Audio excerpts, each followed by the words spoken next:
June 2nd, 1945.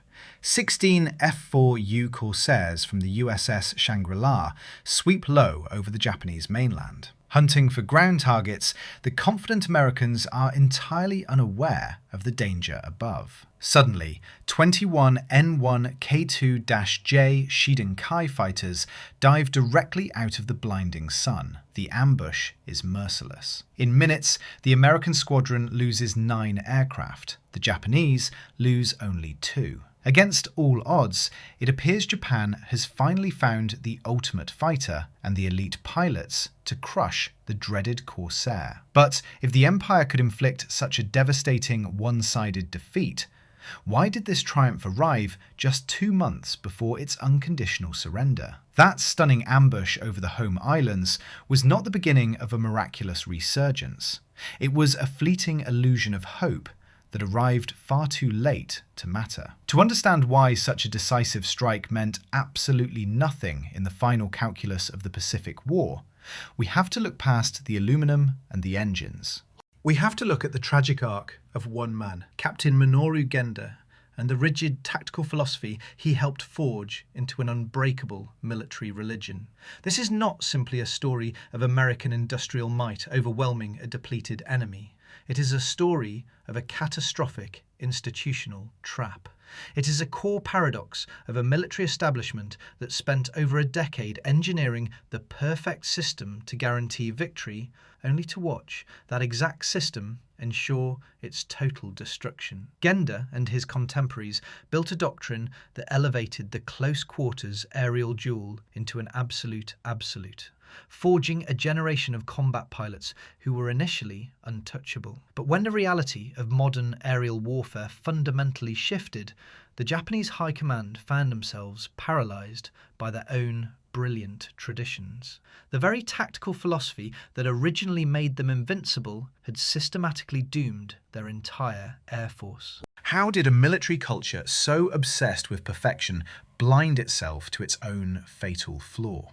To understand the catastrophic collapse of Japanese air power, we must rewind the clock. We must return to the peacetime skies of a pre-war empire and view Minoru Genda not as a stubborn conservative blindly clinging to outdated traditions, but as exactly what he was at the time: a brilliant, forward-thinking innovator who was about to change the world. In the early months of 1932, the fundamental concept of naval air power was still viewed with deep skepticism. Traditional naval commanders stubbornly clung to the belief that the battleship remained the undisputed sovereign of the sea, treating aircraft as little more than fragile scouts.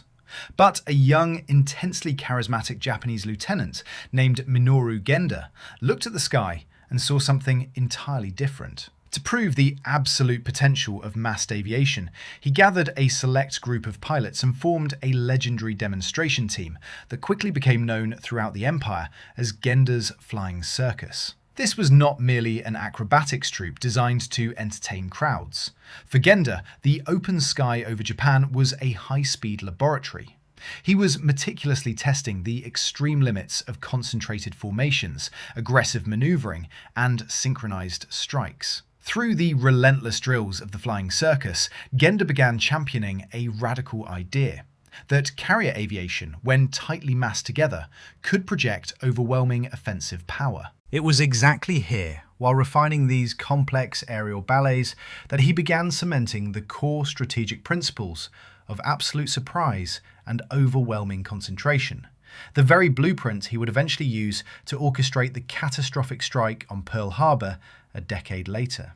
But Genda knew that grand strategic theories meant absolutely nothing without unquestionable tactical supremacy at the level of the individual pilot. Within the Japanese Imperial Navy, aviation culture was cultivated as an intensely rigorous, almost spiritual martial art. At the beating heart of this culture was the foundational philosophy of kaku-tosen, the close-in wrestling dogfight. In the doctrine of kaku-tosen, aerial combat was a brutal, twisting, agonizingly tight knife fight in a phone booth. Victory belonged exclusively to the man who could turn tighter, think faster, and push his fragile machine closer to the brink of aerodynamic failure without losing control. To master this specialized art, Japanese cadets were subjected to a merciless selection process. They were pushed through hundreds of hours of punishing flight training, enduring intense physical and psychological pressure. The ultimate goal was to forge a seamless fusion between man and machine, transforming the aircraft into an instinctive extension of the pilot's nervous system. Yet, even within this highly selective fraternity, there were innovators pushing the boundaries of what was physically possible. One of Genda's contemporaries, a brilliant and daring pilot named Isamu Mochizuki, became obsessed with solving the ultimate tactical nightmare: how to survive and counterattack when a deadly enemy fighter is firmly locked onto your tail. In a standard turning fight, two aircraft chase each other in endless circles, engaging in a pure test of horizontal maneuverability. Mochizuki wanted a definitive, violent way to break that circle and instantly reverse the roles of the hunt. Through perilous trial and error, operating at the very edge of human and mechanical endurance, Mochizuki invented a maneuver that would become the holy grail of Japanese fighter tactics: the Hineri Komi, or twist and slip. The Hineri Komi was a masterpiece of aerodynamic violence. To execute it, a pilot being chased would violently pull his aircraft up into a steep vertical climbing loop. As the plane travelled up the sharp arc, gravity would rapidly bleed away its airspeed. The chasing enemy, reacting on instinct and expecting a standard loop, would inevitably follow the climb. But right at the very apex of the arc, at the exact, terrifying moment the Japanese fighter was hovering on the absolute razor's edge of a catastrophic stall, the pilot would violently kick the rudder pedals and apply opposite aileron. The aircraft would abruptly refuse to complete the loop. Instead, it would violently snap on its axis, slipping sideways and falling out of the vertical plane. The enemy fighter, carrying far too much momentum to adjust to this sudden defiance of physics, would blindly blast straight through the empty airspace where the Japanese plane had been only a fraction of a second before. Meanwhile, the Japanese pilot, having masterfully used the near stall to pivot his nose downward, would drop out of the sky directly behind the very man who had just been hunting him. It was a breathtaking, incredibly dangerous maneuver to attempt. The margin for error was effectively zero. Miscalculate the entry speed by just a few knots, or apply the rudder a fraction of a second too late, and the aircraft would immediately snap into a fatal, uncontrollable spin. Executing the Hineri Komi required an almost supernatural feel for the aircraft's shifting energy state, demanding a level of sensory feedback that could only be achieved through hundreds of hours strapped inside the cockpit. When Minoru Genda witnessed the Hineri Komi, he recognized the sheer genius of Mochizuki's invention immediately. Genda relentlessly advocated for its absolute institutionalization across the fleet. Under his forceful influence, the maneuver ceased to be the personal trick of a few gifted mavericks. It was systematically codified and hammered into the curriculum of every single Japanese naval aviator. The Hineri Komi and the overarching philosophy of Kakutosen became the unquestionable foundation of all Japanese fighter training. Every combat scenario revolved around the premise that the ultimate goal of an engagement was to draw the enemy into a low-speed, turning dogfight. This extreme tactical philosophy demanded an equally extreme machine. The Japanese aviation industry responded by stripping away every ounce of excess weight from their designs to maximize maneuverability. Heavy armor plating to protect the pilot was completely discarded. Self-sealing fuel tanks were deemed entirely unnecessary. The ultimate culmination of this rigid design philosophy was the Mitsubishi A6M0. The Zero was a featherweight killer, perfectly tailored from the ground up to execute the Kakutosen doctrine. When heavier foreign fighters tried to follow a Zero into a tight, bleeding speed turn to match a maneuver like the Hineri Komi, they would quickly lose critical lift over their wings. Their airframes would shudder violently, and they would abruptly stall, spinning out of the sky like dropped stones. The Zero, however, would effortlessly dance on that exact same dangerous edge of a stall, its pilot maintaining crisp, lethal control while the enemy plummeted. For years, this potent combination of elite training, extreme doctrine, and hyper-specialized engineering functioned flawlessly. In the skies over China and throughout the shocking opening months of the Pacific War, Japanese naval aviators decimated almost everything they encountered. Allied airmen attempting to engage in traditional turning fights were systematically slaughtered. Looking at the burning wreckage of enemy squadrons stretching across the Pacific, the Japanese High Command drew a profound and ultimately fatal conclusion. They firmly believed they had discovered the universal, unbreakable formula for absolute, enduring aerial supremacy. The intense physical and mental dedication required to push human and machine limits had produced a highly specialized form of combat that no other nation on Earth possessed the skill to replicate. And in those early days, they were absolutely right. The Japanese system was magnificent. It was undeniably lethal, and it was completely, breathtakingly flawless, right up until the moment an enemy arrived in the sky who simply refused to play by their rules. The illusion of invincibility shattered with the deafening roar of a 2,000 horsepower Pratt & Whitney radial engine. When the Vought F4U Corsair began darkening the skies over the Pacific, it brought an entirely new, brutally pragmatic philosophy to aerial combat. If the Zero was a precision scalpel, the Corsair was a heavy industrial sledgehammer. It was massive, heavily armoured, and built around a power plant that generated a staggering amount of momentum. Early encounters taught American aviators a bloody lesson, but they quickly grasped one fundamental truth. Entering a horizontal turning fight against a Japanese veteran was absolute suicide. So, they simply stopped turning. Instead of trying to match the delicate, agonizingly tight circles of the Japanese dogfight, American pilots leveraged their massive engines to weaponize altitude and speed. They adopted a ruthless, calculating tactic based entirely on energy management. A Corsair pilot would patiently stalk a Japanese formation from several thousand feet above, waiting for the perfect geometry. Then they would push the nose down. The heavy American fighter would plummet out of the sun, converting altitude into blinding kinetic energy. They would tear through the Japanese formation at speeds approaching 400 miles per hour, unleash a devastating 3-second burst of heavy machine gun fire, and never once touch the rudder to engage in a maneuver. Before the Japanese pilot could even pull back on the stick to initiate a defensive loop, the Corsair was already gone. Using the immense speed generated in the dive, the American pilots would pull up into a punishing vertical climb, zooming right back to a safe altitude, completely out of reach of the Zero's lighter guns and weaker engine. This was not merely a shift in combat geometry. It was an absolute collision of military cultures. The Japanese had spent over a decade perfecting a beautifully choreographed martial tradition, treating the dogfight as a supreme test of individual maneuvering skill. The Americans treated it as an industrial equation. They stripped the romance out of the sky, replacing the honourable duel with the high-speed ambush. For the elite Japanese aviators, it was a profoundly frustrating and disorienting experience. A veteran could have 1,000 hours in the cockpit. He could be an absolute master of the Hinari Komi. He could hold his aircraft on the razor's edge of a stall better than any man alive, and it meant absolutely nothing if the enemy simply walked away from the fight. You cannot twist and slip behind an opponent who refuses to slow down.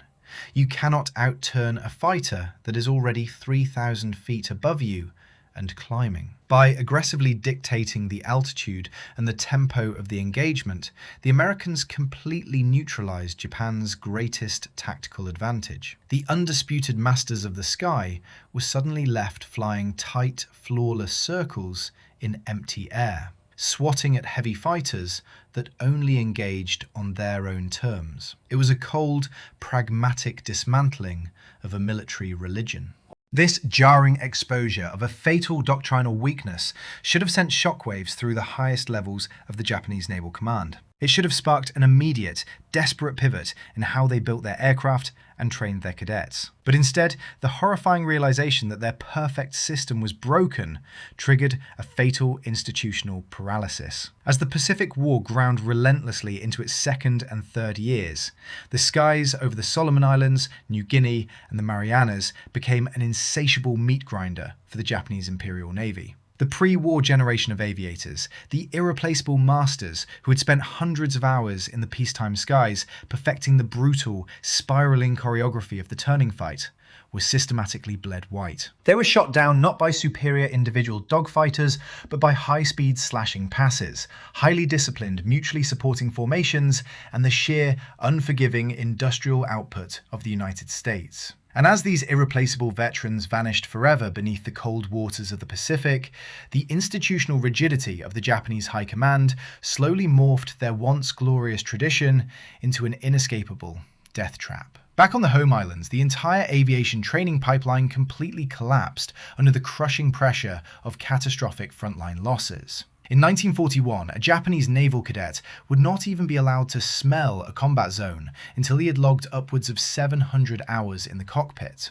Those men intimately knew every single rivet, vibration, and aerodynamic quirk of their machines. Flying the Zero was as natural as walking. By late 1943, and accelerating rapidly into 1944, that number plummeted to roughly 150 hours. The flight schools, desperate to replace the mounting dead, were churning out terrified teenagers who barely knew how to execute a basic takeoff and landing without crashing, let alone how to manage the complex, shifting energy states of a high-performance aircraft in combat. Yet the official tactical manuals remained virtually untouched. The men commanding the training squadrons were often the aging disciples of Minoru Genda's original peacetime philosophy, and they simply could not comprehend a war fought in any other way. Instead of drastically adapting their combat tactics to fit the incredibly low experience level of their raw new pilots, the instructors doubled down on the old religion.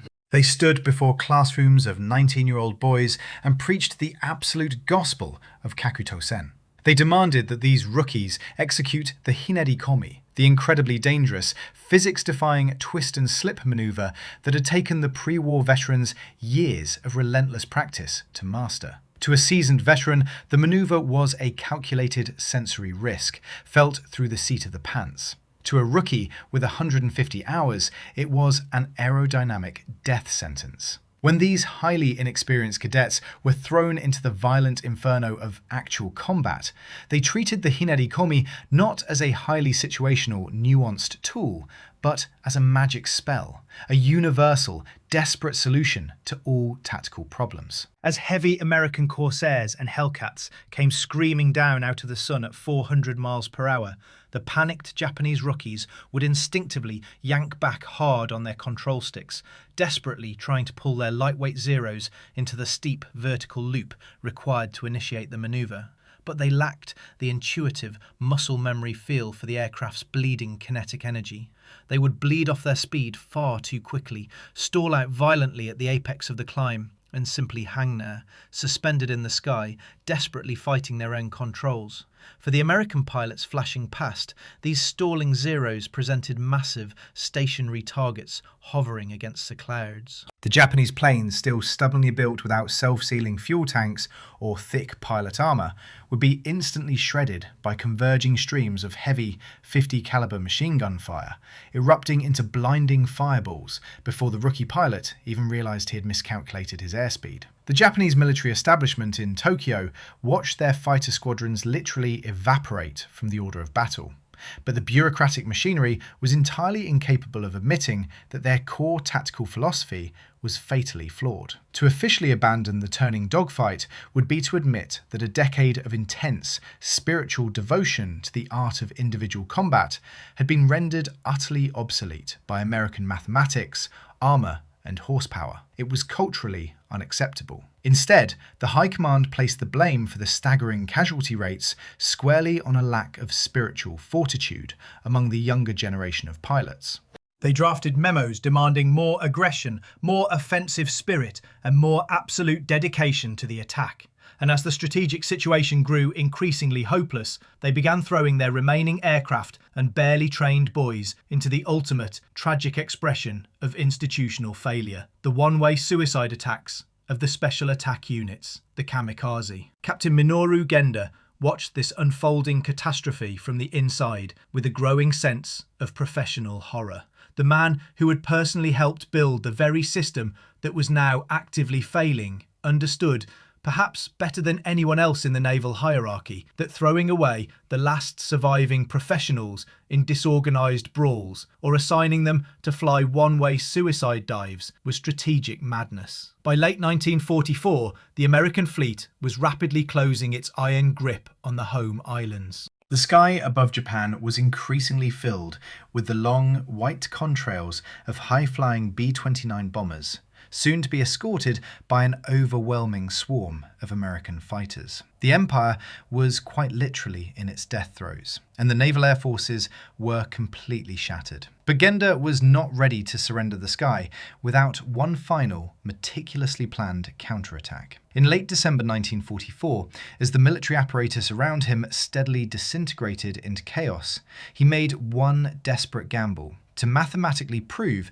that a highly concentrated elite could still dictate the terms of aerial battle. Instead of allowing the bureaucracy to scatter the few remaining veteran aces across dozens of doomed, understrength frontline squadrons, where they would inevitably be overwhelmed by sheer numbers, Genda used his immense political capital within the Navy to pull them all together under one roof. On December 25th, he was officially authorised to form a brand new elite fighter unit, the 343rd Kokutai. In January 1945, Genda took personal command of the group, aggressively scavenging the absolute best surviving pilots the Imperial Japanese Navy had left. He sought out the men who had miraculously survived the bloodbaths of Midway, the Solomon Islands, Rabaul, and the Marianas Turkey Shoot. These were hardened, cynical men who intimately knew the brutal reality of the American energy fighters and had managed to stay alive through sheer tactical brilliance. But Genda knew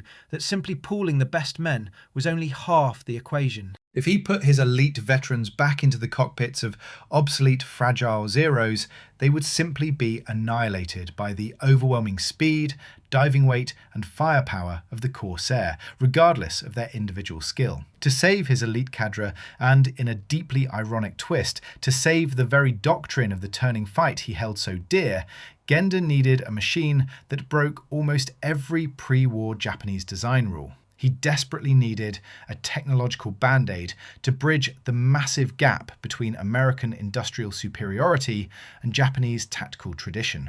He found it in a brand new fighter aircraft slowly rolling off the Kawanishi assembly lines, the N1K2-J Shiden Kai. To the Americans, it would soon become known by the Allied reporting name George. To Minoru Genda, it was a physical manifestation of a desperate attempt to rescue a dying tactical doctrine. The Shiden Kai was radically unlike anything the Japanese Navy had traditionally flown. It was exceptionally heavy. It was ruggedly built. Finally recognising the fatal vulnerability of the Zero, the Kawanishi engineers had incorporated thick armour plating directly behind the pilot's seat to stop 50 caliber rounds, and they installed heavy self-sealing fuel tanks that wouldn't instantly detonate the moment they took a stray tracer. It was also incredibly heavily armed, carrying 4 devastating 20mm cannons enclosed within its wings, giving it the sheer destructive throw weight necessary to rip apart heavily armoured American aircraft in a single, fleeting, high-speed pass. But the true mechanical genius of the Shiden Kai, and a specific reason Genda fought so fiercely with the High Command to equip the 343rd Kokutai exclusively with this exact machine, lay hidden entirely within its wings. The heavy armour, the self-sealing tanks, and the massive 2,000 horsepower Himare radial engine came at a severe aerodynamic cost. The Shiden Kai was thousands of pounds heavier than a Zero, which naturally meant its wing loading was significantly higher, and physics dictated that it could not turn nearly as tightly. It seemed, at first glance, that the plane fundamentally violated the sacred requirement of kaku-tosen. A pilot simply could not outturn a nimble enemy if his heavy aircraft stalled out and fell from the sky mid-maneuver. To solve this engineering paradox, the Japanese designers implemented a piece of absolute mechanical brilliance: an automatic combat flap system. In a standard fighter of the era, if a pilot wanted to artificially increase wing lift to tighten a high-speed turn, he had to reach down and manually crank or pump down his wing flaps. In the chaotic, terrifying high-G vortex of a desperate dogfight, constantly adjusting flap settings manually while tracking an enemy, managing the throttle and aiming the guns was overwhelmingly difficult and highly distracting. The Shiden Kai removed the human element entirely. The aircraft was fitted with a highly complex, closed-loop system of mercury switches, directly linked to a manometer measuring dynamic air pressure over the wings. As the pilot pulled the stick back into a brutal high-G turn, and the airspeed began to dangerously bleed off toward the stall threshold, the shifting mercury would literally sense the changing forces and automatically deploy the combat flaps to the exact optimal angle. As the flaps extended mid-turn, they instantly changed the aerodynamic profile of the wing, generating a massive, sudden surge of artificial lift. The heavy, armoured aircraft would aggressively bite into the turbulent air, instantly tightening its turn radius in a way that completely defied its own physical weight. When the pilot levelled out and airspeed increased, the pressure changed, the mercury shifted back, and the flaps automatically retracted to reduce drag. It was a technological masterpiece designed for one singular purpose: to artificially recreate the low-speed turning capability of the lightweight Zero inside the heavy armoured shell of a modern interceptor. The automatic flaps were an engineering crutch, a magnificent mechanism designed specifically to allow the veterans of the 343rd to still engage in the close-quarters wrestling match of Kokutai, even when the absolute laws of physics dictated they shouldn't be able to. Yet, even with the absolute best pilots in the Empire and a heavily armed, magically turning aircraft, Genda knew his unit still suffered from one chronic, paralysing strategic disadvantage. Throughout the entire Pacific War, the Japanese were almost always caught off guard. Superior American shipborne radar and masterful tactical control meant that Corsairs and Hellcats almost always entered an engagement from a position of absolute superiority, high above the Japanese formations. In the cold physics of aerial combat, altitude is potential energy. If the enemy starts the fight 3,000 feet above you, he dictates exactly when, where, and how the engagement happens. You absolutely cannot force an enemy into a turning fight if he is diving on you at 400 miles an hour and zooming back up into the stratosphere before you can even level your wings. To decisively counter this, Genda recognized that the 343rd Kokutai needed its own set of eyes. He stripped away standard fighter doctrine and permanently attached a dedicated, specialized reconnaissance squadron directly to his fighter wing, equipping them with the Nakajima C-6N Scion. The Scion, codenamed Mert by the Allies, was a sleek, aerodynamically flawless, three-seat reconnaissance aircraft built purely for blinding speed. It was so remarkably fast that its crews famously sent back a defiant telegraph after outrunning an intercepting American patrol that read simply, "No Grumman can catch us." Genda did not use the Scions for mundane strategic photography or charting distant fleet movements. He used them as a highly aggressive, organic early warning system. Long before the heavy American carrier planes reached the Japanese coast, the Scion crews would be circling high out over the Pacific, spotting the incoming strike formations and radioing their exact altitude, speed, direction, and numbers directly back to Genda's command post on the mainland. For the first time in years, a Japanese fighter commander was not sitting blindly on the runway waiting to be ambushed from above. With the precise advance warning from the Scions, the elite pilots of the 343rd Kokutai could leisurely scramble from their hidden airfields, fire up their massive engines, and methodically climb to 20 or 25,000 feet. When the American strike packages finally crossed the coastline, they would not find fragile Zeros frantically climbing from the deck. They would find the heavy Shiden Kais already waiting for them, holding the critical altitude advantage, fully prepared to dictate the terms of the collision. From the perspective of the American fighter pilots flying off the wooden decks of the fast carrier task forces in early 1945, the air war over the Japanese home islands had largely become a predictable, albeit highly dangerous, routine. They were thoroughly accustomed to encountering fragmented, uncoordinated squadrons of poorly trained rookies flying unarmoured Zeros. American pilots confidently, almost arrogantly, referred to these lopsided engagements as turkey shoots. They knew with absolute certainty that if they kept their speed high, relied on their wingmen, and ruthlessly utilized their devastating hit-and-run energy tactics, the inexperienced Japanese defenders would quickly fall apart, spinning out of control or erupting into bright orange flames at the first sign of a concentrated attack. But as the late winter and early spring of 1945 approached, the American fighter sweeps operating near the heavily defended Kure naval base and the Shikoku region began experiencing a sudden, chilling shift in the atmosphere. American pilots returning to their carriers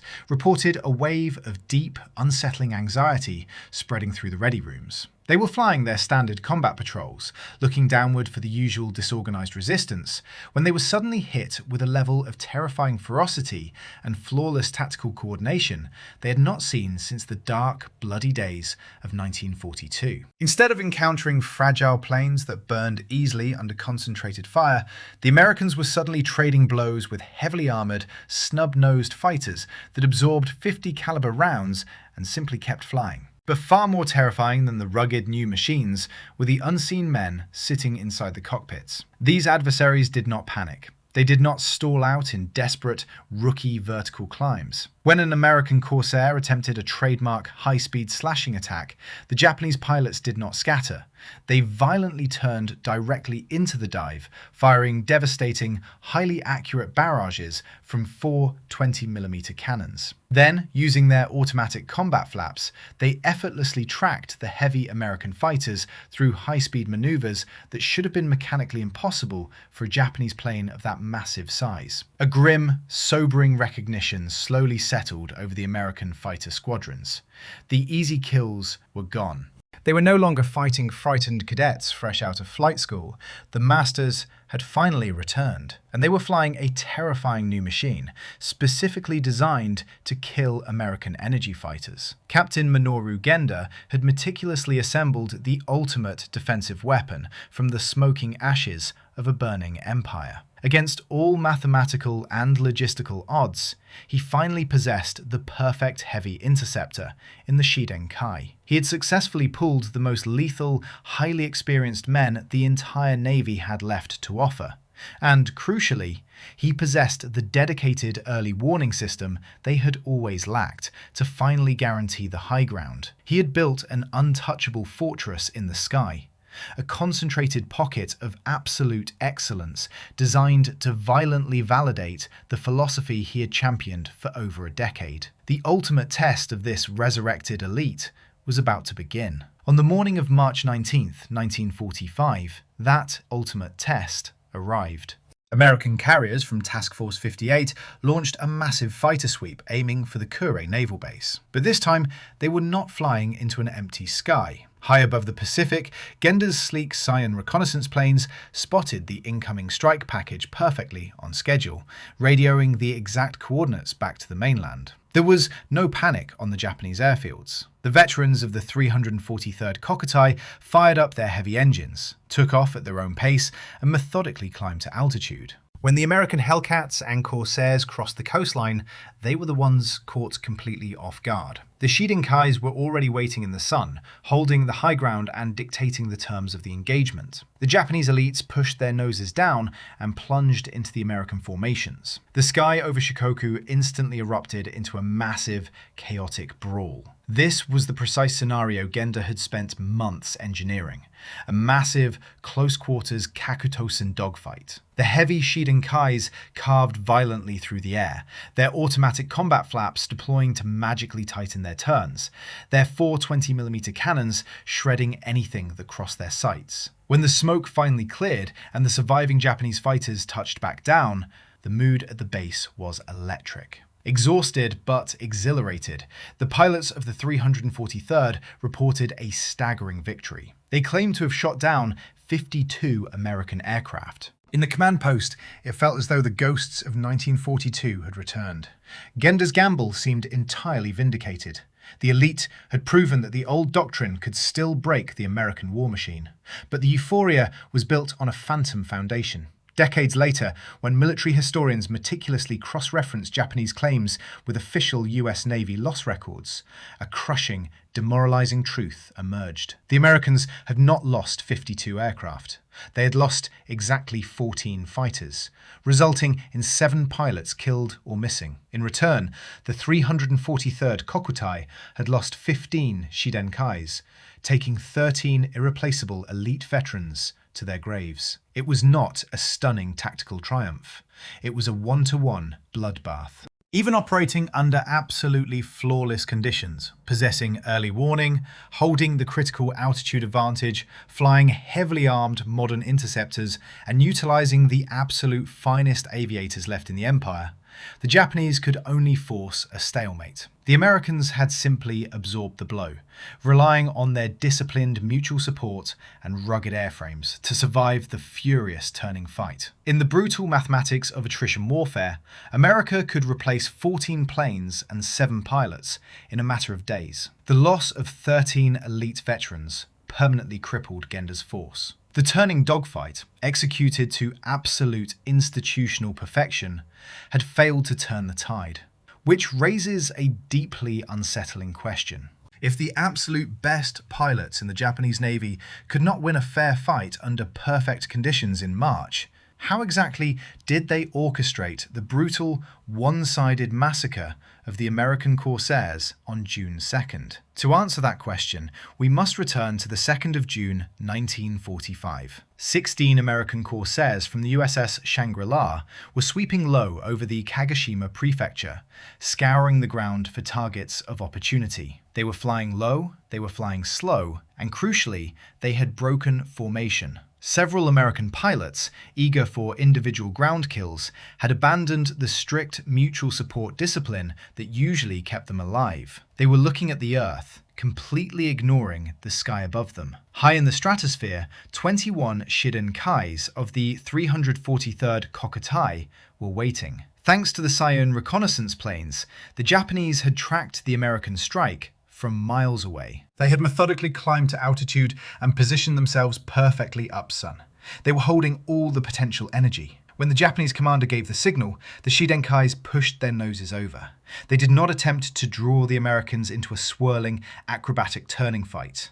They did not try to execute the Hineri Komi. Instead, they utilized their massive Hamari engines and heavy airframes to plummet out of the sun at breakneck speed.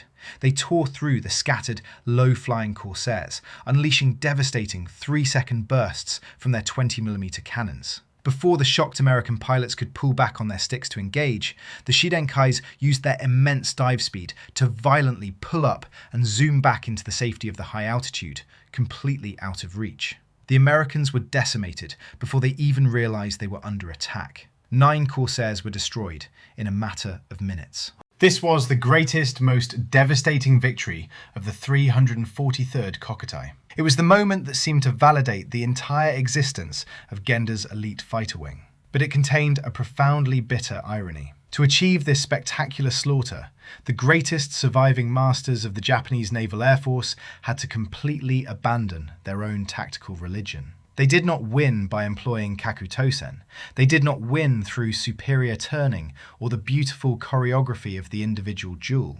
They won by executing a flawless, high-speed ambush. They won by securing altitude, attacking with total surprise, and controlling the energy state throughout the engagement. They won by executing Ichigeki Ridatsu, a ruthless hit-and-run philosophy. It was the exact same industrial, energy-based tactical doctrine that the Americans had been using to slaughter Japanese pilots for 3 years. It was the very philosophy that the pre-war Japanese aviation school had openly despised as cowardly and unskilled. The June 2nd massacre was not a vindication of the Japanese system.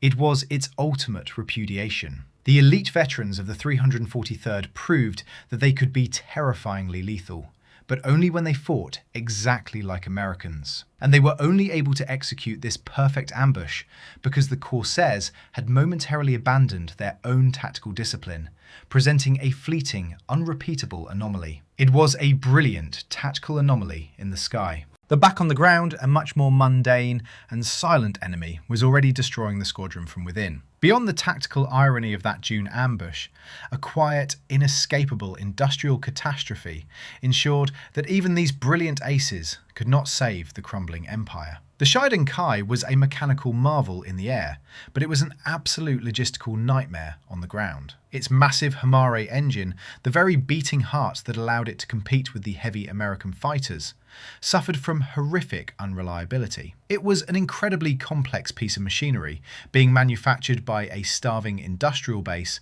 and forced to run on increasingly poor quality aviation fuel. The sophisticated engineering that was supposed to save the Japanese Navy was literally tearing itself apart. The mechanical attrition was staggering. During one subsequent intercept mission, out of 50 Shiden Kais that managed to take off, 19 were forced to abort and turn back before ever reaching the combat zone because their engines simply failed mid-flight. Ammunition was known to spontaneously detonate inside the wings. The elite pilots found themselves fighting their own collapsing machinery just as fiercely as they fought the Americans. By mid-August, as the Empire braced for its final collapse, the numbers laid bare the complete industrial paralysis. On paper, the 343rd Kokutai boasted a formidable strength of 144 modern fighters. In reality, the ground crews could only muster 18 fully operational machines. Japan had squandered 15 years intensely building the world's finest close-in dogfighters, dedicating untold blood and treasure to perfecting the art of the turning jewel. Yet they were systematically dismantled by a pragmatic enemy that simply learned to refuse the invitation to dance. The crushing weight of American industrial reality had utterly overwhelmed individual human skill and elite tradition. The devastating victory of Minoru Genda's final elite unit was not a validation of his pre-war doctrine. It was the ultimate, undeniable proof that the doctrine itself had doomed them. The war was definitively lost. The remaining heavy interceptors were permanently grounded, their engines starved of fuel and replacement parts, and the great master of the dogfight was left to stand on a quiet airfield, contemplating the utter ruins of his philosophy. Minoru Genda survived the war and eventually helped construct Japan's modern jet-powered self-defense force, forever carrying the brutal, inescapable lesson he learned in the summer of 1945. In modern aerial warfare, the ultimate victor is not the pilot who turns the sharpest inside the chaos of a dogfight, but the commander who dictates exactly when the fight begins and on what terms it ends.